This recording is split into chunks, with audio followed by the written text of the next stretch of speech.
រៀបចំនឹង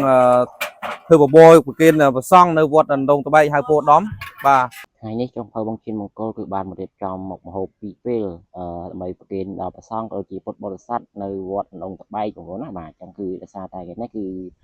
លោកជំទាវអ៊ំគឺគាត់បានមកធ្វើដំណើរតាំងមកពីភ្នំពេញណាដើម្បីមកចោះចែកអំណោយដល់ពុទ្ធបរិស័ទនៅចំណុះជើងវត្តនឹងឯងអញ្ចឹងហើយគាត់ក៏បានឲ្យចុងភៅបងជិនមង្គលនោះគឺទៅរៀបចំមុខម្ហូបពីរពេលអញ្ចឹងណាបងប្អូនអញ្ចឹងគឺពេលព្រឹកនេះគឺយើងមានជាកបោសម្រាប់ប្រគិនប្រសង់ក៏ដូចជាពុទ្ធបរិស័ទដែលគាត់បានមកចូលរួមក្នុងថ្ងៃបងប្អូនអញ្ចឹងសម្រាប់ថ្ងៃនេះគឺរៀបចំតែ15តុកទេបងប្អូនណាអត់ច្រើនទេអញ្ចឹងកបោដូចជាតែមកផ្ទះទេបងប្អូនណាពេលព្រឹកណាអញ្ចឹងគឺថ្ងៃនេះគឺពិតជាមានកិត្តិយសមែនទែនដែលលោកជំទាវអ៊ំគាត់បានអញ្ជើញបងជិនចុងភៅមង្គលមករៀបចំឲ្យអញ្ចឹងទៅបងប្អូនណានៅវត្តដងត្បែកបងប្អូនបាទអញ្ចឹងចំពោះចុងភៅបងជិនមង្គលមិនថារោងណាដោយរោងណាដែរបងប្អូនណាឲ្យតែជួលបងជិនចុងភៅមង្គលទៅធ្វើឲ្យគឺមិនឲ្យទោះចិត្តទេបងប្អូនគឺថាបងគឺសត្វសាច់ចាំបងប្អូនណាគ្រាន់តែឃើញហើយគឺដឹងតែចង់ហូបបងប្អូនហើយពេលព្រឹកគឺអាហ្នឹងគឺខែត្រជាក់អញ្ចឹងបងប្អូនបាទអញ្ចឹងមេឃភ្លៀងច្រើនត្រជាក់បានព្រឹកឡើងបានរបរហូបអញ្ចឹងទៅគឺកាន់តែឆ្ងាញ់បន្ថែមអញ្ចឹងណាបងប្អូនបាទអញ្ចឹងគឺថ្ងៃនេះគឺមកដល់ទឹកដីវត្តដងត្បែកបងប្អូនបាទបើសិនជាឃើញមកជិនក្នុងភៅមង្គលអីបាទកុំភ្លេចហៅផងបងប្អូនណាបាទ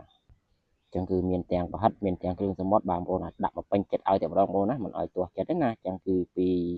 មួយឆ្នាំទៅមួយឆ្នាំហ្នឹងគឺពោពេញដោយសាច់តែម្ដងអញ្ចឹងពេលព្រឹកនេះគឺទាំងប្រសង់ក៏ដូចជាពុទ្ធបរិស័ទរបស់ជើងវត្តហ្នឹងគឺរៀបចំឲ្យមកស្អាតតែម្ដងបងណាមិនឲ្យមានការខ្វះខាតទេណាចាំ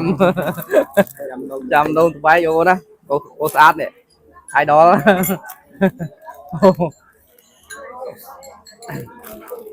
មែនឆ្ងាញ់ទេបាទគូសំដែរបាទអាចហូបបាន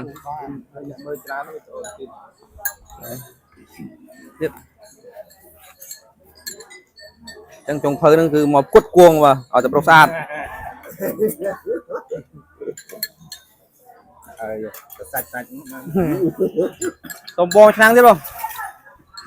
បងឆ្នាំងទៀតប្រមុតព្រីអត់នៅបង